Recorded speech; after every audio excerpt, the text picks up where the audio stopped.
Disassemble. Yo, what is up, guys? It is Greg from Team Hybrid BMX. So, I know I wasn't going to do anything this weekend, like at all, because it's the wife and I's anniversary. But I'm going to do a couple little things. We're going to go do putt-putt and stuff like that with the kiddo here in a little bit. But right now, we're just going to do a little bit of alteration to the bike. I was having trouble with my bar spins. I was trying to practice them and stuff like that. And I noticed that my bars are so long, like I keep catching my knee, keep catching my stomach every time I go to throw the bars. And it's not because like I'm not leaning over it enough. It's because I'm literally just catching my bars. That's how, like, I can catch my bars every single time when I spin them around, but like I keep on catching my stomach or my knee or something like that, and it throws me off. So I'm gonna cut my bars down. And the other thing we're gonna start doing in this video is taking apart the quarter. So yeah, stay tuned and we'll have some fun. Alright, so step one, you're going to cut the bars down.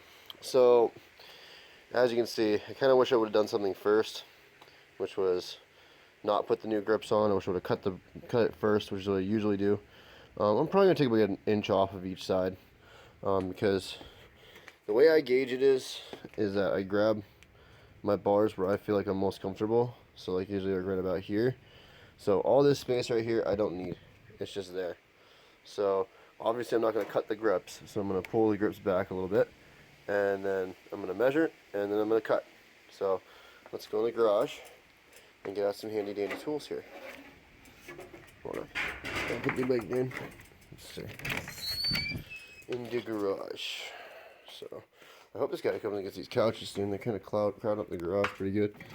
Alrighty guys, so I'm not the best organizer in the world, so I'm going to hope that I can find my stuff I need really quick. Okay, so I got a Sharpie.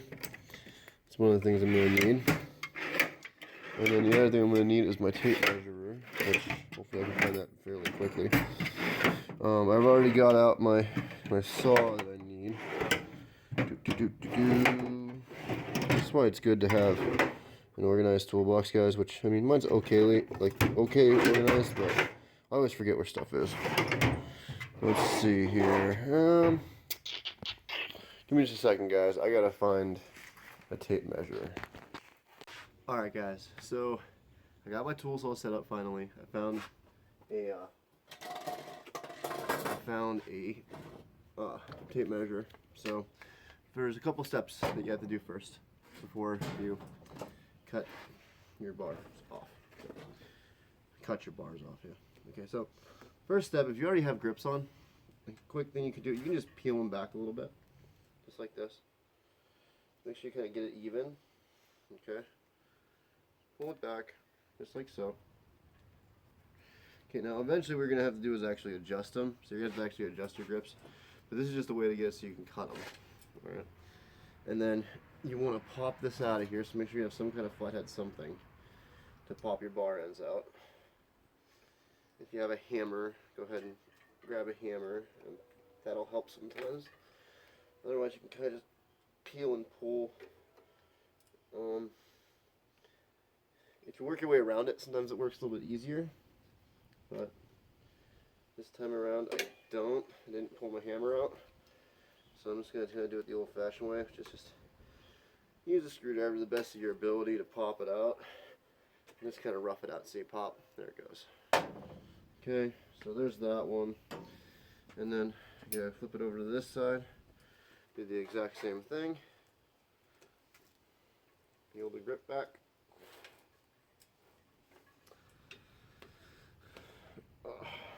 Peel the grip back as far as it'll go. Or as far as you want it to go, I should say. Which for me is not very far. I only want to take like an inch off these bars. Just something to make it just a little bit easier. So the cool thing that Merit did with these bar ends, which I'm like, props to Merit for this. I didn't notice it till now.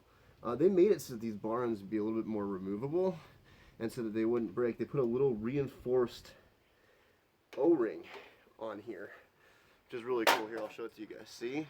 There's like a little metal O-ring on there, which makes it easier for when you gotta do this kind of stuff, where you're a genius and you forgot to freaking cut your bar shorter, so now you gotta pull off the bar ends and everything. I mean, back in the day we had the Allen key ones, which were kind of cool. I kind of like the metal Allen key ones.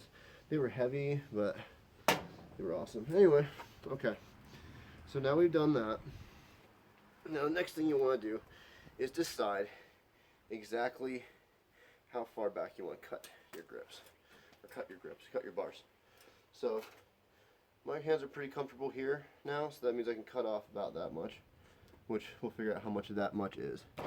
Got the tape measure, measure it out. It's roughly about 1.5 inches. So we'll mark it. There we go. Oh no, I dropped it. So, okay. We'll mark it to 1.5. So lock our thing in here at 1.5 inches. You know what, we're going to do 1 3/8 just to be safe. Just do a nice little mark on it. Okay. Go over to the other side of your bars. Do the exact same thing. Find 1 3/8. Mark it to 1 3/8 roughly. It doesn't have to be totally exact, guys, but having it as close as possible is definitely going to help out in the long run. I don't really care about these bars too much because I plan on getting rid of them eventually. But just for now, while I'm trying to learn bar spins, these are the stock bars that came on the bike. The next thing you want to do is score. Try to score it. So here's what's going to be difficult. If you don't take your bars off the bike, it can be a really big pain in the neck. But what I'll do is I'll take my leg and kind of throw it underneath my front tire like this. And kind of put some back pressure on it. And then you slowly try to start getting a little bit at a time. Just a little. And we'll try to get a little bit of a nug on it. Somehow. Figure out a way to make it work. The best that you can. It's easier if you go from the top, guys. It's definitely easier if you go from the top. And just start it really nice and light, just so you can get a notch going. There we go. Now we got a notch started, and then we can start cutting right on through. Alright. Alright guys, I'm just about through it now.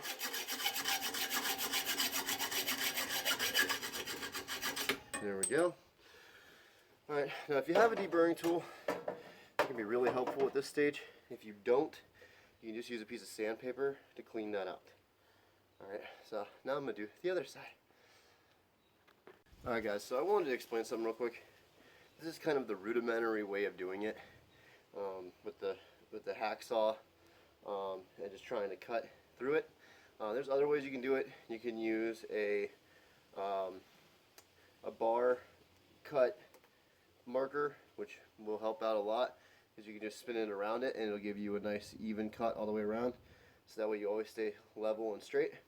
Another thing you can do is, like I said, you could use a Dremel tool. Some guys use Dremels to cut it around.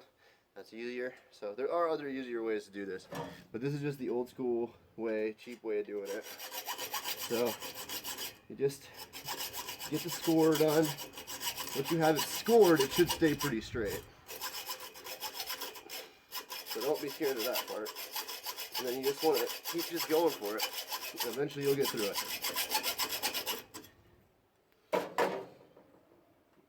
Alright, so now I got both sides cut off. So I'm not too worried about having some leftovers. Some guys will use a deburring tool and deburr these. I'm not too worried about that. So the next goal is to get my grips to go a little bit farther down, so that way obviously if I fold this over, it's going to cover where the grip used to be. So I'm going to run these grips probably closer to down here, and yeah, it'll work out good. Alright, so a lot of you guys are going to be overcritical of this way of taking on and putting on grips, okay, but it works, and the great thing is it gives you a lot less throttle grip.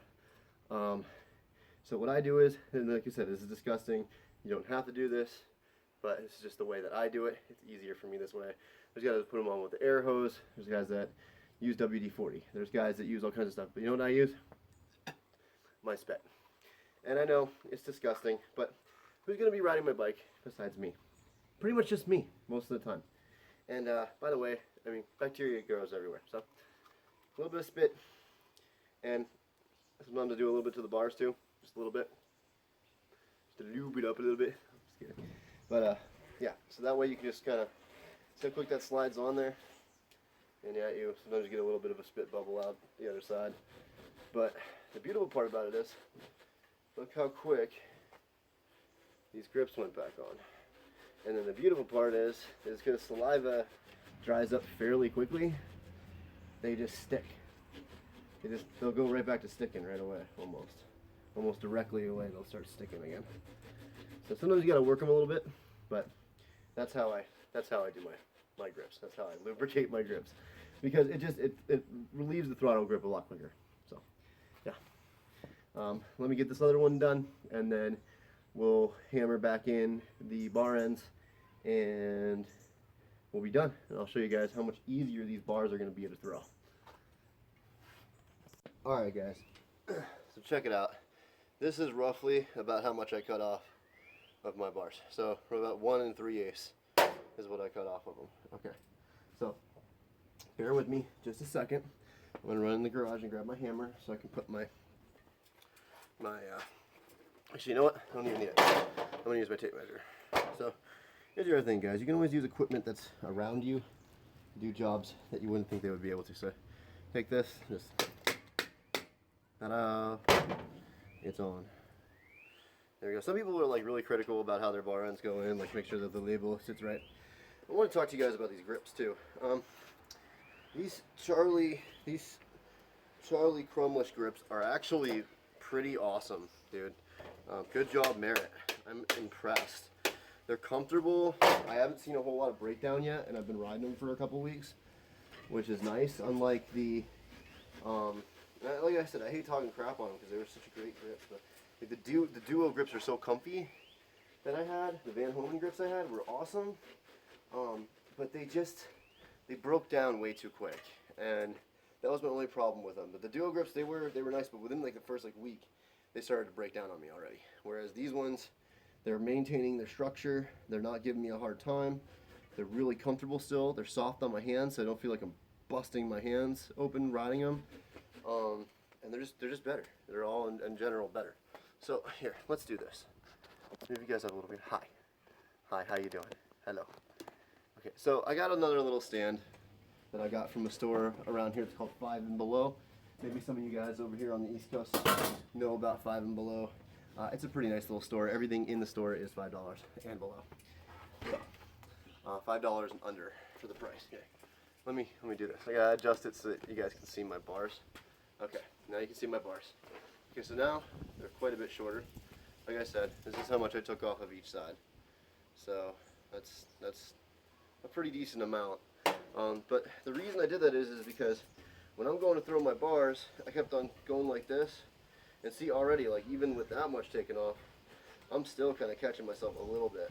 But with that bars being that much more longer, dude, it was catching my clothes and everything like all the time. And like when I had my knee up, it was catching my knee. Like I wasn't even trying, and it was catching my thigh and my knee. Whereas like now, like I can just huck them and go. Like, see, sometimes you catch a shirt. I gotta stop wearing such baggy clothing. That's an issue, but see, boom, they're right there, like instant grip. So I'm not complaining. It's real nice. But all right, guys, we're gonna move on to the next set here. Start disassembling the quarter. So I don't have too much more time for today, but we'll catch you guys soon. We're gonna do this ramp.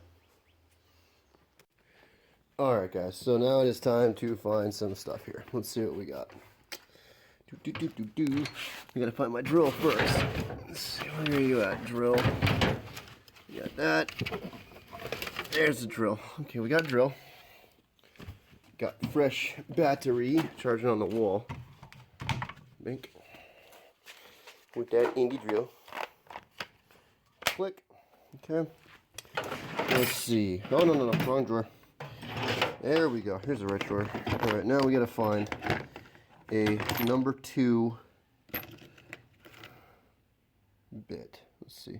Which one is this? Can you read that, guys? I can't. I think that's a 2, maybe? One of these is a 2, I think. Pretty sure one of these is 2. Where is it? It's not in this one. It should be in this one, I think. DeWalt. Alright, let's see, guys. I just gotta look for one. Let's see. Square bits. Here we go. They're tiny. Let's see if I can get an extension on one. Can you read that, guys? I can't read that very well. Let me see. I think this is the right one. We're gonna go out on the ramp and test it. See, what I did is, guys, is I bought square bits. So they're great because they don't strip out very easily. So I suggest if you're gonna build a ramp, that that's what you use. But the thing is you got to use a specified tool in order to make it work. So it's got to be smaller than this one, just by a hair. This is probably a 3 and I need a 2. Now I thought I had one laying around, so let me go look over here real quick. See, this is the problem, guys. I'm not very good with organization all the time. I have really pretty decently bad ADD. So sometimes I lose stuff. So that's what you're seeing right now. Me dancing around like this is me looking for something that I lost. Alright, I think this is going to be the right one. That might be a 1 though. So we're going to grab this one and one other size just to make sure. And then we're going to grab a magnetic bit holder. Let's see, I think I got one right here. We're going to grab a magnetic bit holder. And we're going to try out these ones. We're going to bring our drill with us. Oh, it's such a task trying to do all this stuff. Get it all done. But the reward is going to be wonderful. So, let's test this out. See what we got. Is that the right size? Okay, we have the right size now. So, there's the right size. Right there. So, we're going to get it in our drill, and then we're going to get to going. And I'll set you guys up so you can watch. Alright guys, so I'm going to get to work taking this off. It's not going to be time lapse. I'm just going to do little clippets of me working on this thing. So, let me get started. So, first thing I gotta do is literally take out every screw that was in this one. Now, I'm gonna move it up to a 2, and I'm gonna start collecting these screws, and that's about it. That's all I can do. Start taking screws out because I want to reuse this wood. It'd be a total waste for me to take this thing apart and then just throw out the wood. I mean, I could and just go buy new wood, but it's not cost effective, and it's not what this channel is about. This channel is about repurposing and getting this stuff done. So that's part of the channel, so I'm going to stick with that. We're going to build, hopefully, something really cool out of this, but I got to get it taken apart first so I can see where we stand on it first, and then go from there. So, just bear with me. Alright guys, so I'm getting there. I'm getting across the first set of screws here. And I found out that I had to take my extension out because it was wobbling the bolt, it was wobbling the driver a little bit too much. Okay. Nice, there wasn't anyone there. Now, the thing I did though, guys, is I put a lot of screws in this thing. Like every 6 inches, I put a screw down. So, it's definitely mounted in here really well. So, this might take a little while, and that's why I'm working on it now. Because I knew that it was going to take a while to get this job done. But take your time, pull every single one, and keep your screws because they're still good. These screws are all still good. They're all still good used screws. So the other thing I'm going to do real quick is go and get a bin. Go and get a bin. Alright guys, so remember in the one video, I don't know if you guys remember, I did this. I cut this off, so that way this is the old thing that was holding all my screws. So now I have a little bin to collect my screws in. And then I found Smart Me.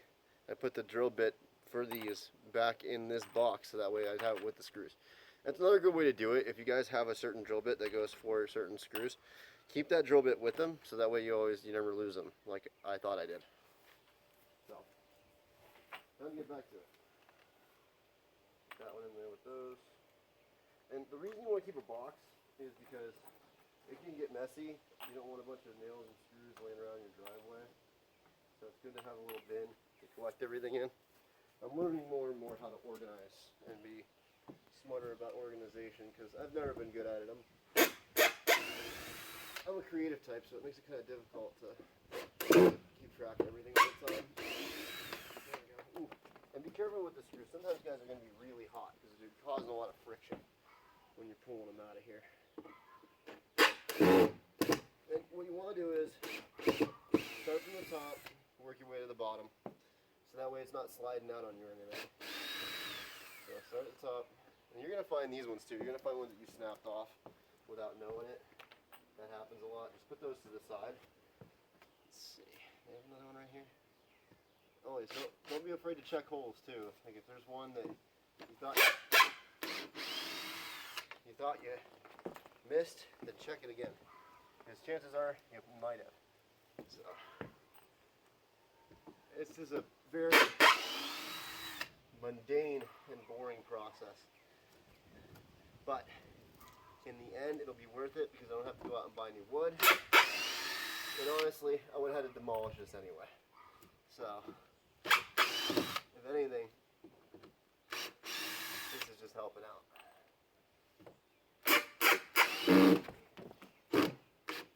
It was fun while it lasted. Micah, I can hear you now, buddy. My brother. I know I can hear you now. Why would you take apart something that took us so long to build? Because it's not getting use. It's sitting in my grass. And that's why I really got rid of this, guys, is mainly because it's not getting used. I hate seeing things lay around and not get used. If it's not getting used, I like to get rid of it. It's the kind of person I am. I like to believe I'm a conservationist. I like to keep things, but at the same time, I like to minimize waste. So if it's something that is not something that I'm using right away, I tend to get rid of it. So, but you guys are probably getting bored just sitting here watching me do this. So I'll catch you guys once I get this one panel off. Hey, and if you guys are out looking for a drill to use that's decent, I love this Ryobi Plus One system. I'm not sponsored by them or anything to say this kind of stuff, but it's just a really good system. It's nice because it tells you, there's a thing on here that tells you, how much battery power you have left. There's a magnet, which is really nice for holding all your screws when you're going across a ramp and taking screws off or putting screws in. Multiple settings. It's got a slipping clutch, which is nice. So yeah, it's just an all-around good drill. So if you can't afford a Ryobi, that's fine. Just get something that has a magnetic strip or something like that, or just get a magnetic strip and keep it with you to hold on to your screws while you're going along. So yeah, just a little tip, word of advice. I'm going to keep on rolling. Alright guys, so I think this panel is finally ready to come off, so we're going to go ahead and try to take it off. So, sometimes it's a pain in the butt a little bit, because if the panel's been sitting here for a while, it's going to be a little bit of a crick in the neck to get out. So you just kind of pop it a little bit, and you might find that you forgot a screw or two occasionally. That may happen. You might be pulling on it and you'll notice where it might be hung up on something. That's when you just kind of grab it and look. I think I found my culprit right here. We'll see. Yep. There's my culprit right there. Had one screw left. I was just chilling. And the great thing about plywood, I mean, this isn't plywood, this is OSB. So it's a little bit weaker of a wood. It's kind of like particle board. So kind of, it is particle board. There we go. Now we got a huge piece. Now mind you, it's curved. But we've got a huge piece of 4 foot by 8 foot OSB with spiders on it. There were spiders on it, that's for sure. I just saw Daddy Longlegs crawl off this thing, a couple other spiders too. They love this because it's nice and dark and damp. Alright, so there goes that. Got that guy off of there. And like I said, the spiders are loving this thing. They're loving the wrap. You're going to have that occasionally, especially here in the east. Lots of spiders in the east over here. So, you want to pull a piece of wood off to an undisclosed location. And make sure you check once the spiders are off of it and stuff, and you brush all the spiders off with a broom or whatever. You check and see what's still left on the ramp that needs to be taken care of. So I'm going to go ahead and take off the next panel, and then I'm going to start taking off the braces. So that's going to be the next goal. Get the braces off, and it'll slowly start coming apart. Yay, then we can build something cooler. Alright guys, so I'm just about to pull the second piece of overlayment off. Again, watch for spiders. Usually if it's outside, especially if it's outside, you're gonna have spiders. I mean, it's part of it. They like wood. They like crawling through wood. They like feasting on wood. Mainly just living on wood. So, and I wish they would just take care of my... See, here's another problem too. I found out I got some kind of other issue in my grass. It looks like I either got moles or rabbits or mice or something. Because you can see how my grass is all weird. So, looks like Gramps tell you something else about your lawn. Besides the fact that now it's burnt out. Another reason I had to get rid of this thing. It's just taking up too much room and that's destroying my grass. Which, I don't even want to look underneath there. That's probably really bad. Okay, so now, here comes the fork in the road though. And this is where I need you guys to comment and, you know, tell me what you think I should do. So, there's two options. First option is that we cut this piece off right here and leave it a 4 foot by 8 foot section, or cut it in half and build two kind of like a smaller fun box with vert is what I'm thinking. So either a vert fun box out of this part right here and then double it up, figure out a way to make a secondary panel, set of panels like this, and build two sections that are like this one to have a nice little pop-up jump. Or we could keep this part of the vert quarter and use it as our ramp. So, and then build a grind box. Which, I mean, I'm still planning on building a grind box no matter what. So, and what I'm going to use for a stalling pad for now is just this piece of decking right here, because it's going to be solid enough for me to just stall on. I don't have enough money for angle iron right now, so I'm going to have to wait on the angle iron part. Or metal post part. My wife and I want to replace that fence, so I'm planning on using that coping. Anyways, so this is all going to be pulled out in the next episode, and that'll be taken off. But wife, the kiddo, and I, and my brother-in-law, we're all going to go play some putt-putt. So I hope you guys are having a good night, and as usual, I hope you like, share, subscribe. Please comment on what you want to see done with this. Oh, and by the way, Mom, thanks for the happy anniversary, and the rest of you guys for saying happy anniversary, the ones of you that did. I really appreciate it. But like I said, give me some comments on what you think I should do. Should we make two, like, 4 foot sectioned, like a fun box kind of thing, or should I build a quarter bank wall and grind ledge? Leave it in the description below, or not in the description below, leave it in the comments below. Make sure you check out our Instagram, make sure you check out our Facebook, and check out YouTube as usual right here at home. And we'll catch you guys next time on Team Hybrid BMX. Deuces.